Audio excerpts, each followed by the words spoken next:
इस वीडियो में चंपा का एक संक्षिप्त परिचय को जानेंगे। चंपा के पौधों की क्या उपयोगिता है इसको समझने का प्रयास करेंगे और चंपा पौधे लगाने की क्या तरीके हैं इसको जानेंगे। फिर चंपा का धार्मिक महत्व या आध्यात्मिक जो उपयोगिता है इसको जानने का प्रयास करेंगे। चंपा के प्रकार कितने प्रकार के होते हैं चंपा इसको देखेंगे, किस किस कलर के होते हैं। चंपा का आयुर्वेद में क्या उपयोगिता है इसको जानने का प्रयास करेंगे और चंपा द्वारा वास्तु दोष का निदान कैसे किया जाता है इसको देखेंगे। और अंतिम है चंपा फूल का क्या महत्व है। तो ये काफी अधिक रोचक वीडियो होने वाला है।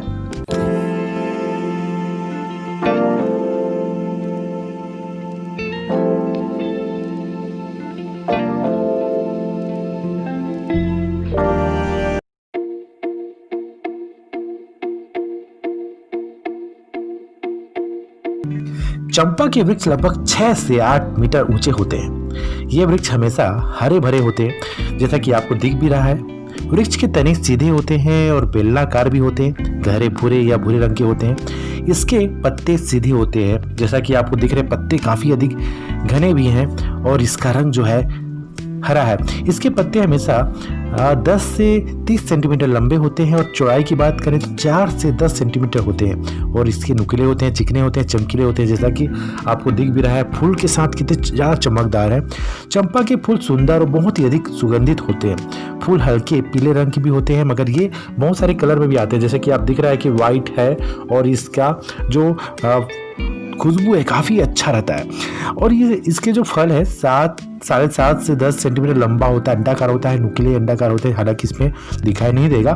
फल गहरे भूरे रंग के होते हैं। चंपा के फूल गोलाकार चमकीले होते हैं जो पक जाने पर गुलाबी या गहरे लाल वर्ण के हो जाते हैं। चंपा के वृक्ष में फूल जो होते हैं अप्रैल से सितंबर तक लगते हैं और जो फल है दिसंबर से फरवरी तक भी लगते हैं, मगर दिसंबर से फरवरी तक भी फूल पाए जाते हैं। तो कुल मिला के देखा कि 12 महीने में कम से कम 8 महीने ये फूलते हैं। यहाँ चंपा के फायदे और नुकसान की जानकारी बहुत ही आसान भाषा में आपको बताई जाएगी। तो देखते हैं चंपा का वनस्पति नाम है मैग्नोलिया चंपका और ये जो है मैग्नोलिकी कुल का है। इसके अन्य भी नाम है, जैसे कि हिंदी में चंपा बोलते हैं और इंग्लिश में गोल्डन चंपा या येलो चंपा भी कहते हैं। संस्कृत में बात करें तो चंपक, हेम फूल या गंधफली या चांपे भी कहते हैं और कहीं पर इसको टेम्पल फ्लावर भी कहते हैं। जी हाँ, क्योंकि ये सामान्यतः सभी जो धार्मिक स्थल होते हैं वहाँ पर लगाए जाते हैं। तो ये और खास कर देखा जाए गार्डन हो गया वहाँ लगाते हैं या रोड के किनारे लगाते हैं, तो काफ़ी अधिक इसको हम बोलते भी हैं टेम्पल फ्लावर के नाम से जान जाता है। और देखा भी जाता है कि ये मराठी में सोना चंपा या कुंड चंपा, पिलवा चंपा बोलते हैं, नेपाली में ओली चंपा, बहुत सारे नाम हैं। बंगाली में चांपा या चंपका कहा जाता है। और इसका जो परिचय को जानने के बाद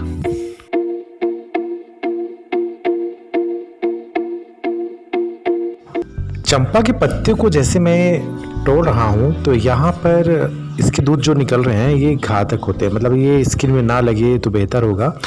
आगे हम देखते हैं कि चंपा के जो पेड़ की जो छाल हो गई या जड़ हो गई या पत्ती हो गई या पुष्प हो गए, अगर इसको पीस कर उसके रस को निकाल कर सरसों का तेल और उसके साथ उसको मिलाया जाए और जहाँ पर जोड़ों में दर्द होता है, शरीर में दर्द हो रहा है या कमर में दर्द हो रहा है, तो ये लगाने से काफ़ी राहत होता है। अगर हम टांसिल से भी अगर पीड़ित हैं, टांसिल है, तो या चंपा के पेड़ का जो रस निकाल कर वहाँ लगाए जहाँ टांसिल है, तो इससे भी राहत होता है। इसके अलावा देखते हैं कि जो अगर गांठिया रोग है तो चंपा के तेल का ज़रूर मालिश करें। चंपा का तेल बहुत उपयोगी हो जाता है। चंपा की जड़ को भी पीस कर लगाएं वहाँ पर जहाँ गांठिया हो गया, जहाँ जोड़ों का दर्द है, तो भी बेहतर होता है। इसके अलावा देखते हैं कि चंपा के जो पुष्प हैं अगर उसको हम पीस लें, उसके रस को निकाल लें और नींबू के साथ अगर चेहरे में लगाएं तो काफ़ी अधिक ग्लोनेस आता है और चेहरा फ्रेश नज़र दिखेगा, मतलब अच्छा दिखेगा। तो इस प्रकार से जो इसके फ़ायदे काफ़ी अधिक हैं। इसके जड़ के फ़ायदे, इसकी छाल के फ़ायदे, इसके जो पुष्प हैं इसके फ़ायदे। हाँ, इस फायदों को हम आगे भी आयुर्वेद के उपचार के अंतर्गत देखेंगे। इसकी मात्रा के अनुसार इसका जो भी खुराक है इसको हम आयुर्वेदिक उपचार के अंतर्गत इसी वीडियो में आगे हम देखेंगे। चंपा के जो पौधे हैं उनको लगाने का सबसे बेहतर तरीका ये है कि जब कलम लगा लें, मतलब इसका जो तना है उसको काट लें। काटने के बाद 1-2 दिन के लिए छोड़ दें, क्योंकि इसका दूध जो है वो बह जाएगा। अगर ताज़ा हम अगर इसको लगाने का प्रयास करते हैं तो बाद में उसमें फफूंद आ जाते हैं, इन्फेक्शन हो जाता है, फंगस आ जाते हैं जब वो मिट्टी से पड़ते हैं। तो कोशिश करिएगा जैसे कलम काटने के 1-2 दिन बाद उसको गीले जगह पर, हल्का गीले जगह पर आप उसको रखिए और देखेंगे कि कम से कम 15-20 दिन बाद इसमें पत्ते आने शुरू हो जाते हैं। तो इसमें हम देखते हैं कि चंपा के पौधे की कलम का उपयोग हम करते हैं। इसके तने का याद रखें, कम से कम 1 फीट के आसपास तना काटें और उसका कम से कम आधा से कम भाग उसे नीचे ज़मीन पर गाड़ें। और ये देखें कि इसके आसपास जो पानी की व्यवस्था भी हो और जो मिट्टी है थोड़ा सा उपजाऊपन वाला हो, तो वहाँ पर बहुत जल्दी चंपा के पौधे लग जाते हैं। भगवान शिव का पसंदीदा फूल है चंपा, फिर भी नहीं किया जाता उन्हें अर्पित। आखिर क्यों? की धार्मिक मान्यता यह है कि एक बार नारद मुनि को पता चलता है कि ब्राह्मण अपनी बुरी इच्छाओं के लिए चंपा के फूल तोड़े। और जब नारद मुनि ने वृक्ष से पूछा, चंपा वृक्ष से पूछा कि क्या तुम्हारे फूल को किसी ने तोड़ा, तो मना कर देता है कि नहीं, किसी ने नहीं तोड़ा। नारद मुनि को जब पास में ही शिव मंदिर में एक शिवलिंग पर देखा कि चंपा के फूलों से वो ढका हुआ है शिवलिंग, तो सारी सच्चाई उनको समझ में आती है। उन्हें यह बात समझते देर नहीं लगती कि ब्राह्मण जो है वह भगवान शिव को प्रसन्न करने के लिए यह फूल चढ़ाता था। भगवान को वह प्रसन्न भी कर लेता है और वह एक शक्तिशाली राजा बन जाता है ब्राह्मण जो है।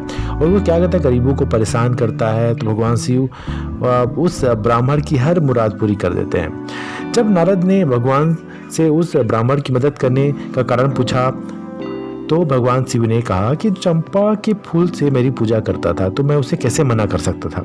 इसके बाद नारद मुनि वापस आए और चंपा के वृक्ष को श्राप देते हैं कि तेरे जो फूल हैं कभी भी भगवान शिव की पूजा स्वीकार नहीं कर सकते, मतलब भगवान शिव पर तुम्हारे फूल कभी नहीं चढ़ाएंगे, क्योंकि तू झूठ बोला है, तूने मुझे गुमराह किया है। तो इस प्रकार से देखते हैं कि इनके जो पुष्प हैं वह शिवलिंग पर नहीं चढ़ाए जाते। और इसके अलावा हम देखते हैं कि धार्मिक मान्यता ये भी है कि इसके बारे में कहा भी जाता है कि चंपा तुझमें 3 गुण, रंग, रूप और वास, अवगुण तुझमें एक ही भंवर ना आए पास, रूप तेज तो राधिके अरु भंवर कृष्ण को दास, इस मर्यादा के लिए भंवर ना आए पास। मतलब बोला भी जाता है कि भाई चंपा में पराग नहीं होता, इसलिए उसके पुष्प पर मधुमक्खियां कभी भी नहीं बैठती। और चंपा को कामदेव के जो 5 फूलों में गिना जाता है। देवी माँ ललिता अंबिका के चरणों में चंपा के फूल को अन्य फूलों जैसे कि अशोक है, पुन्नार के साथ सजाया जाता है। चंपा के वृक्ष वास्तु की दृष्टि से सौभाग्य का प्रतीक माना जाता है। चंपा के बारे में देखा भी जाता है कि चंपा का जो फूल है काफ़ी अधिक धार्मिक मान्यता के अनुसार देखा जाता है कि ये धार्मिक या टेम्पल फ्लावर भी कहलाता है, क्योंकि इसमें देखते हैं कि हम अजंता की जो गुफा है वहाँ पर जो चित्रकला में चंपा के उस पुष्प की कला भी निकाली गई है। और देखेंगे कि जो अजंता गुफा है उसके जो 7वें जो हाल है उसमें नाग चंपा का चित्रकला किया गया है, जो विश्व की सबसे सुंदर पुष्प के नाम से प्रसिद्ध है।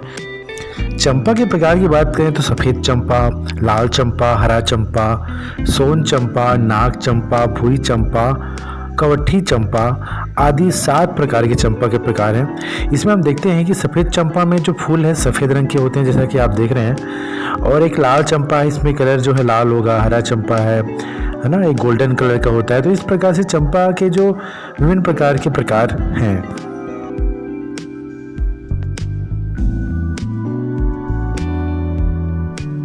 चंपा के फायदे, प्रयोग की मात्रा में विधियों को देखते हैं तो देखते हैं पहला चंपा के औषधिक गुण जो हैं सिर दर्द का इलाज करते हैं। जी हाँ, सिर दर्द में चंपा के जो फूल हैं उसका इस्तेमाल करना फ़ायदेमंद होता है। आप चंपा के जो फूल के तेल को सिर पर लगाए तो बेहतर होता है कि सिर दर्द से तुरंत आराम मिल जाता है।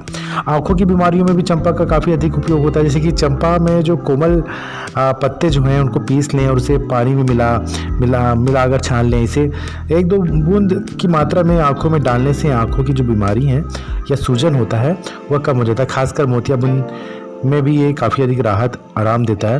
कान दर्द में भी चंपा का जो औषधिक गुण होता है, जैसे कि कान दर्द में भी चंपा से लाभ मिलता है। जैसे चंपा के फूल के रस को हल्का गुनगुना कर लें। इसे 1-2 बूंद कान में डालने से कान का दर्द या कान में जो पस होता है वो भी ठीक हो जाता है। कुछ समय लगते हैं, ठीक हो जाता है। सूखी खांसी में भी चंपा के सेवन का काफ़ी उपयोग है। जैसे सूखी खांसी से अगर परेशानी हो रही है तो चंपा के औषधिक गुण से फ़ायदा ले सकते हैं। चंपा की छाल का 1-2 ग्राम चूर्ण बना लें।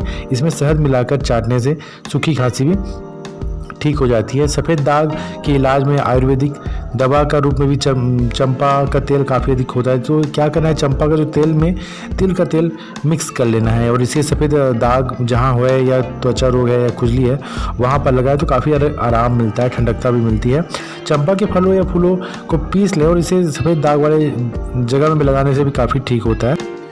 चंपा के औषधिक गुण से मूत्र रोग का इलाज भी होता है। चंपा के जो 5 या 10 फूलों को पीसकर ठंडाई की तरह मिलाएं और इसे पिए तो इससे मूत्र रोग जैसे पेशाब का दर्द हो गया, पेशाब रुक रुक कर होना आदि में फ़ायदा मिलता है। इसके साथ ही गुर्दे के रोग भी खत्म हो जाते हैं। पथरी की बीमारी में चंपा के सेवन के भी लाभ होते हैं। पथरी होने पर चंपा के औषधिक गुण से फ़ायदा होता है।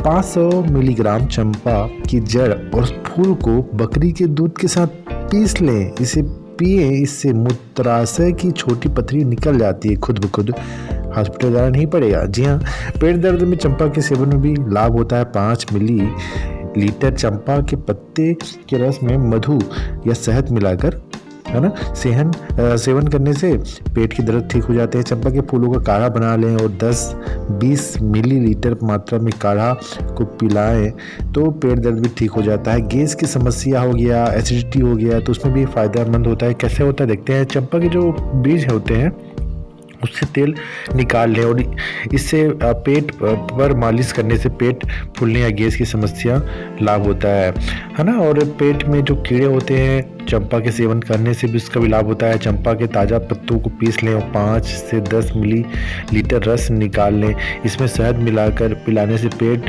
के कीड़े निकल जाते हैं। मगर ये है कि बेहतर परिणाम के लिए किसी आयुर्वेदिक चिकित्सक से ज़रूर मिलें। योनि में बदबू या दुर्गंध के इलाज में भी यह काफ़ी अधिक उपयोगी है। क्या करना है कि चंपा के पत्ते और फूल मुलेठी से पेस्ट बना लें और इसे 1 या 2 ग्राम की मात्रा में लेकर घी में मिला लें। इसे गुनगुना करके योनि में लेप करने से योनि की जो बदबू है ठीक हो जाती है। चंपा के औषधिक गुण से दर्द और सूजन का इलाज भी होता है। शरीर के किसी अंग में अगर दर्द हो रहा है ना, ऐंठन हो रहा है, साथ ही सूजन भी हो गया है तो आप चंपा के इस्तेमाल से लाभ उठा सकते हैं। जी हाँ, इसके लिए चंपा की छाल को पीस लें, इससे गुनगुना कर बीमार अंग पर लगाएं, इससे दर्द और सूजन ठीक हो जाता है। अगर सिफिलिस में चंपा के इस्तेमाल के लाभ होता है, जैसे सिफिलिस में भी चंपा के औषधिक गुण से फ़ायदा होता है। आप चंपा के फूलों और फलों को पीस लें और सिफिलिस वाले घाव पर लगाएं तो इससे लाभ हो जाता है। चंपा के और इसके अलावा देखते हैं कि घाव के इलाज में भी आयुर्वेद दवा है चंपा। घाव होने पर भी चंपा से फ़ायदा होता है। चंपा की जड़ या छाल को पीसकर घाव व सूजन वाले स्थान पर लगाने से होता है ये कि सूजन भी ठीक हो जाता है और घाव भी जल्दी भर जाता है। गांठिया में चंपा के फ़ायदे होते हैं। गांठिया होने पर रोगी को बहुत अधिक तकलीफ होने लगती है, बहुत झेलना पड़ता है तकलीफ। जहाँ गांठिया वाले अंग पर चंपा के पत्तों को पीस कर बांधें, इससे गांठिया में फ़ायदा होता है। इस चंपा के फूल का तेल भी लगाएं वहाँ पर तो गांठिया में फ़ायदा होगा, जोड़ों में दर्द भी ठीक हो जाता है। पैरों के फटने पर भी या बीवाई आने पर भी इसका इलाज होता है। पैरों की एड़ियाँ फटने पर चंपा के इस्तेमाल से लाभ होता है। चंपा के तेल में तिल का तेल मिला लें और इसे बीवाई वाला जहाँ पर एड़ी फट गया है वहाँ पर लगाएं तो ये ठीक हो जाता है। चंपा के फलों फूलों को पीसकर पैरों की त्वचा पर एड़ी पर लगाएं, इससे पैरों की जो एड़ी का जो फटना होता है वो ठीक हो जाता है।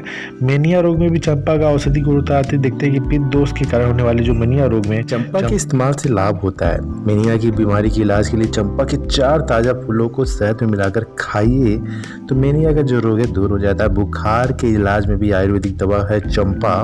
हम देखें कि चंपा की छाल का काढ़ा बना लें, इसे 10 या 15 मिली मात्रा में मिलाने से बुखार ठीक हो जाता है। किसी आयुर्वेदिक चिकित्सा से ज़रूर सलाह लीजिए। मगर ये है कि जो छाल निकालें तो उसका जो वाइट रंग का जो दूध होता है उसको हटा लें, उसके बाद इस काढ़ा में यूज़ करें। तो चेहरे की झाई में भी चंपा के फ़ायदे होते हैं। चेहरे की झाई में चंपा का प्रयोग करें, इससे चेहरे की झाई खत्म होती है। इसके लिए देखा गया है कि चंपा के फूलों को पीस लें और इसे 1 या 2 बूंद नींबू का रस मिला लें। इसे चेहरे पर लगाएं तो झाइयाँ दूर हो जाती हैं और चेहरा भी ग्लो करता है। सांप के काटने पर चंपा के फायदे। सफ़ेद जाति की जो चंपा है, जिसके जो फूल हैं सफ़ेद होते हैं, फूल की कलियों को पानी के साथ घिस लें। इसे पिलाने से दूध को हटा लें उसमें, और सांप के काटने के कारण होने वाला दर्द या सूजन जैसे दुष्प्रभावों को भी ठीक करता है। मगर देखते हैं कि चंपा का उपयोगी भाग कौन कौन सा है।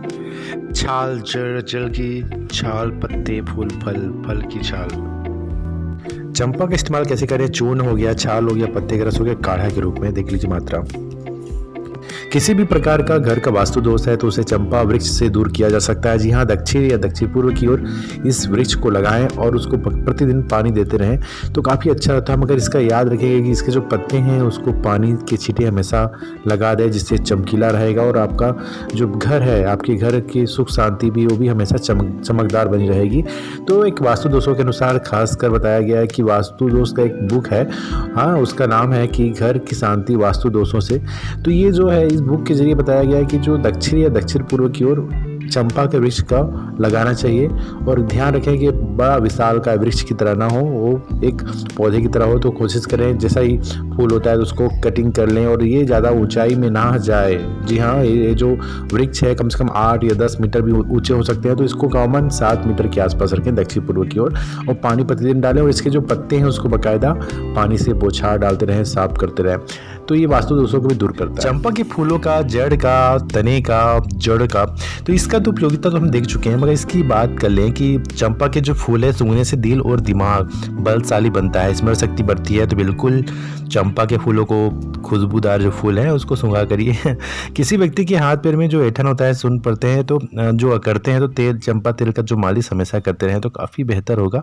गांठिया के लिए भी चंपा तेल रामबाण है, तो बिल्कुल गांठिया के दर्द से भी आराम मिलता है। ये दस्त हो गया या कब्ज के लिए भी चंपा के पौधे की जड़ को काढ़ा बनाकर पीने से भी पेट का जो बीमारी है दूर हो जाता है, जड़ से दूर हो जाता है। जी हाँ, इसका प्रूफ भी है, इस पर शोध भी किया गया है। जी हाँ, चंपा के जो छाल का चूर्ण बनाकर दिन में 3 बार पानी के साथ 2 चम्मच लेना चाहिए तो खून जो है वो साफ हो जाता है। चंपा के छाल को पीसकर दही के साथ लगाने से चेहरे में जो पिंपल है, दाग धब्बे दूर हो जाता है। और बात करें चंपा के फूलों को पीसकर नींबू के साथ लगाने से चेहरा भी फ्रेश होता है। तो इस प्रकार हमने आज जाना कि चंपा फूल की क्या उपयोगिता है, धार्मिक महत्व क्या है इसका आयुर्वेद में क्या उपयोगिता है, ये कितने प्रकार के होते हैं, इसको कैसे लगाया जाता है। तो चंपा के फूलों की जो उपयोगिता काफ़ी अधिक महत्वपूर्ण पौधा ही, और इसको तो बताया भी गया है, टेम्पल फ्लावर भी कहते हैं। तो काफ़ी अधिक उपयोगी। तो कोशिश यही करिएगा कि इसको घर पर जरूर लगाइएगा, वास्तु दोष भी दूर हो जाएगा। तो चंपा फूलों का जो उपयोगिता है काफ़ी अधिक महत्वपूर्ण है। तो बिल्कुल इस फूलों को देवी माँ अम्बे पर भी अर्पित कीजिएगा, शंकर जी पर नहीं कीजिएगा। और अब जान ही गए हैं कि भाई इसमें जो पराग होते नहीं तो भोरे इसके आसपास नहीं भटकते, न मधुमक्खियाँ आती हैं। तो इस वीडियो में सिर्फ इतना तक। मेरे चैनल को सब्सक्राइब कीजिएगा, वीडियो को लाइक ज़रूर कीजिएगा, कमेंट्स भी कीजिएगा। धन्यवाद।